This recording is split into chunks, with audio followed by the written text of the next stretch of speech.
Assalamu alaikum dostlar. Amerikanın San Diego şаарынан barыңарга салам. Бул жакта азыр эртең мененки саат 7. Мен бүгүн 5:30 туруп алдым, уйкум канып калды.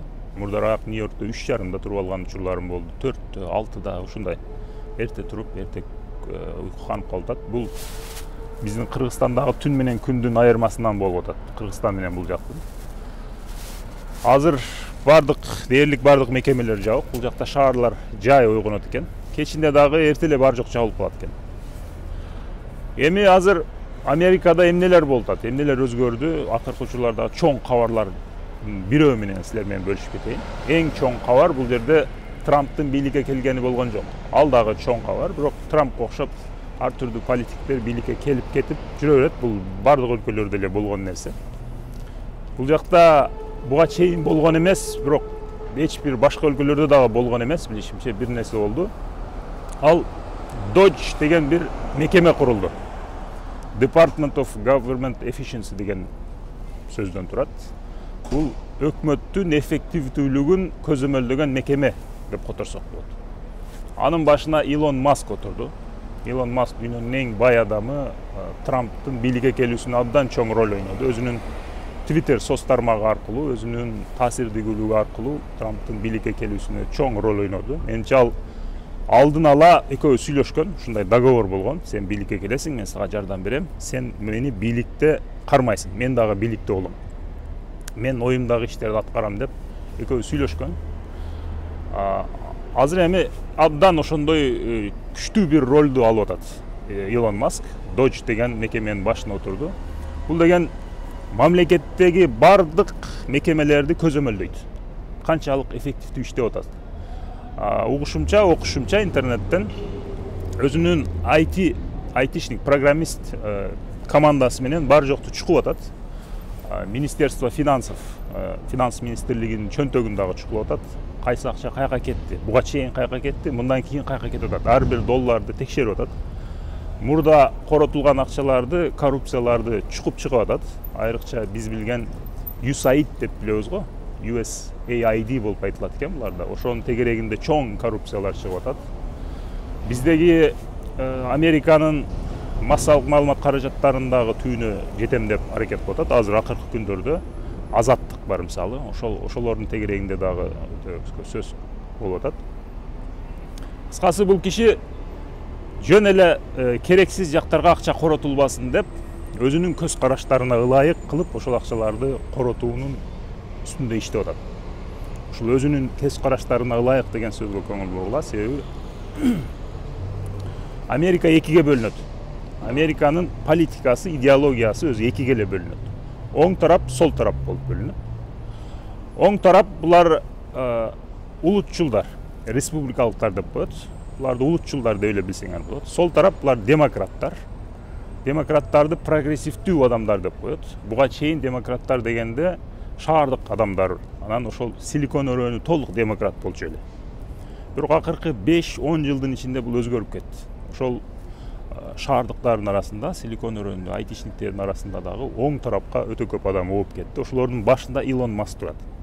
Эмне үчүн? Себеби бул демократтар өздөрүнүн жүргүзгөн политикасы менен элдин баарын кыжырын келтирди. Айрыкча бул америкалыктардын өтө кыжырын келтирди. Америкалыктар өздөрүн бурчка такалып калгандай сезди. Баягы азчылыктардын укуктарына өтө көп көңүл бурулгандай болду дагы. Айрыкча өзүңөрдүн деле кабарыңар бар. Мына жыныстын тегерегинде өтө көп политика жүргүзүлдү, элдин баарын кыжырын келтиришти.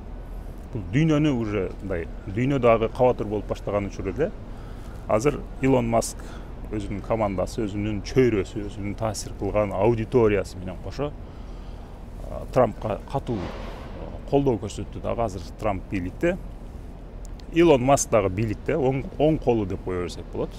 Ар бир чиновникти собеседование кылып атат деп атышат. Ар бири менен 15 мүнөттүк сүйлөшүү жүргүзүп, сен бул жерде эмне кыласың деп сурап атат экен. Өтө көп адам жөн эле айлык алып жүрөт экен. Жөн эле жумушка деле келбейт экен. Эмне кылганы деле дайыны жок экен. Бир идеологиялык себептер менен жумуштарга алып алышкан дешет. Ошентип отурган өтө көп адамдар бар. Ошолордун баарын жок кылат деп айтып атышат. Ошондой кыла алат болуш керек деп ойлойм. Себеби Илон Маск буга чейин өзүн көрсөттү да, жеке менчик сектордо ал чоң миллиард долларлык компанияларды түздү, аларды абдан эффективдүү башкарды. Ошол эле жол менен Трамптын да колдоосу менен, мамлекеттин президентинин колдоосу менен иштей турган болсо, чоң результаттарга жетишет деп ойлойм. Ушул жагы абдан элдин баары талкуу кылган кабар ушул азыр. Илон Маск Американы бир жеке компанияда эле кылып башкарып, абдан эффективдүү кылып сала алабы деп баары күтүп атышат. Аны жактырган адамдар ошентип күтүп атышат. Аны жактырбаган дагы толтур адамдар, баягы демократтар дебедимби? Ал демократтар ушунчалык кыжыры келип турган учур, кызганып турган учур десек деле болот. Кантип эле бир айтишник келип, бизди башкарып атат, өзүнүн билгенин кылып атат деп Трамп менен Илон Маскты уруштуруп коюунун аракетин кылып атышат. Эгер ошондой болуп кетпесе, урушуп кетпей турган болсо, бул жакта алдыбызда чоң өзгөрүүлөр болот окшойт. Эгер ушул иш ашып кете турган болсо, ушул мекеме ийгиликке жете турган болсо, мындай мекемелер дүйнөнүн бардык мамлекеттеринде курулат. Мүмкүн бизге деле керек. Билсеңер, чындап жеке менчик сектордо өзүн көрсөткөн, чындап ишкерлик жагында өзүн көрсөткөн, лидерлик жагында өзүн көрсөткөн күчтүү бир киши келип туруп, мамлекетте ошондой бир бар жок тартипке салып кое турган болсо, акчалардын каяка кеткенин түзөп кое турган болсо, айтидеги көрүлгөн өнүгүүнү, айтидеги көрүлгөн эффективдүүлүктү мамлекетте да кылып кое турган болсо, анда өтө сонун болмок. Өтө сонун бир мисал болмок биз үчүн дагы, бүт дүйнө үчүн. Азыр Илон Маскты бүт дүйнө карап турат. Эмне болот экен, кандай болот экен, кандай результат чыгат экен деп. Анын күйөрмандары өтө аны колдоп атат. Душмандары жана айткандай эле анын кетүүсүн, анын Трамп менен урушуп кетүүсүн күтүп турушат. Ушул Америкадагы эң чоң кабар азыр.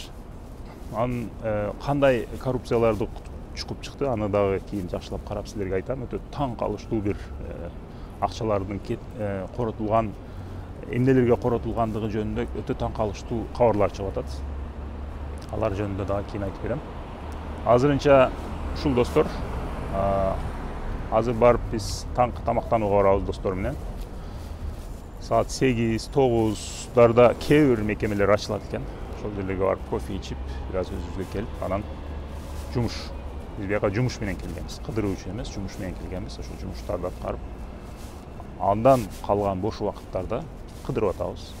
Сан-Диегодон чыгып, Сан-Франциско, Лос-Анджелес, Майами, Флорида деген шаарларга дагы төлөп атабыз. Ошондой достор, анда кийинки видеолордо жолукканча